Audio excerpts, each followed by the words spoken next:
Mehaničko suzbijanje korova, svima nam je dobro poznato da danas su kemijska sredstva zapravo nekako stvar i prošlosti, sve više se teži za nekako ekološki prihvatljivijim načinom suzbijanja štetnih organizama.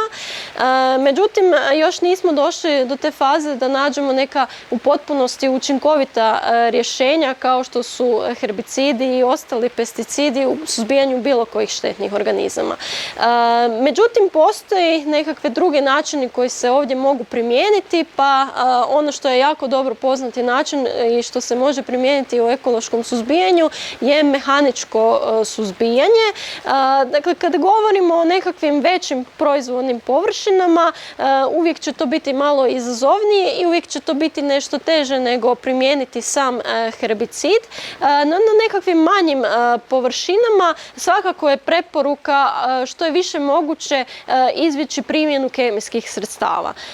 Mehaničko suzbijanje te nekakve fizikalne metode kao što je postavljanje plastičnih folija, kao što je malčiranje, sve su to načini koji mogu onda i pomoći suzbiti neželjene biljne vrste koje imamo u polju.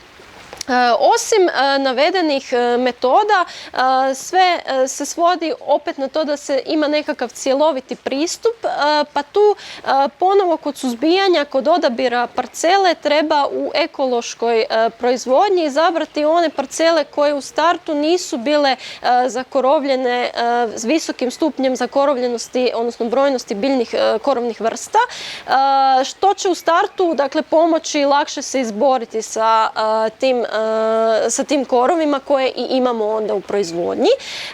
Osim toga, tu su opet integracija i nekakvih drugih mjera kao što je plodored i slično, koji će nam također pomoći smanjiti taj kompeticijski pritisak. Osim toga, tu su i nekakve vrste koje možemo sijati i između usjeva, koje nazivamo pokrovne kulture, odnosno pokrovni usjevi, koji često imaju i taj alelopatsko djelovanje odnosno inhibicijsko djelovanje na korovne vrste u samom startu u tom klijanju, a i svojom masom će kompetirati za svjetlost i za hranjiva, pa će samim time iscrpiti tu banku sjemena koje imamo na samoj parceli. Pokrovne vrste su zbog toga dosta danas isto aktualne, te bi trebale biti jedna od mjera koje imamo u nekakvoj ekološkoj, ali i u nekakvoj drugoj proizvodnji.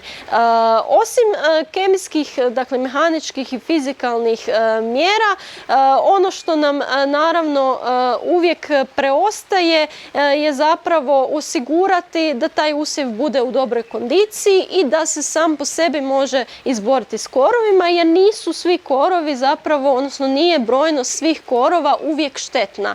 Dakle, kad govorimo o ekološkoj proizvodnji, uvijek tu možemo i ostaviti određen broj ako ta brojnost nije prevelika. To je i sama procjena koju možemo napraviti na terenu. Osim toga, tu u ekološkoj proizvodnji imamo nekakve preparate kao što je pelargonska kiselina koja se može koristiti prije sjetve ili sadnje za samu pripremu tla.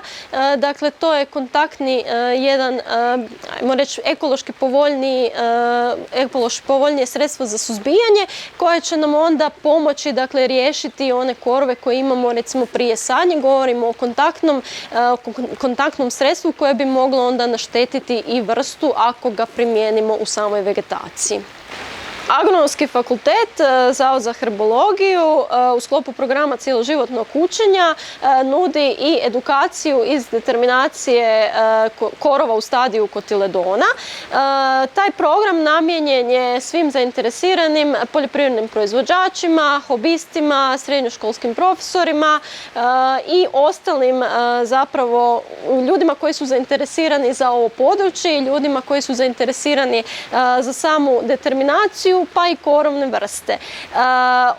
Taj program zapravo je u trajanju od 12 sati i kroz upravo to cjeloživotno učenje steći će se malo šire znanje o samom prepoznavanju korovnih vrsta i načinu njihova suzbijanja u određenom kultiviranom usjevu.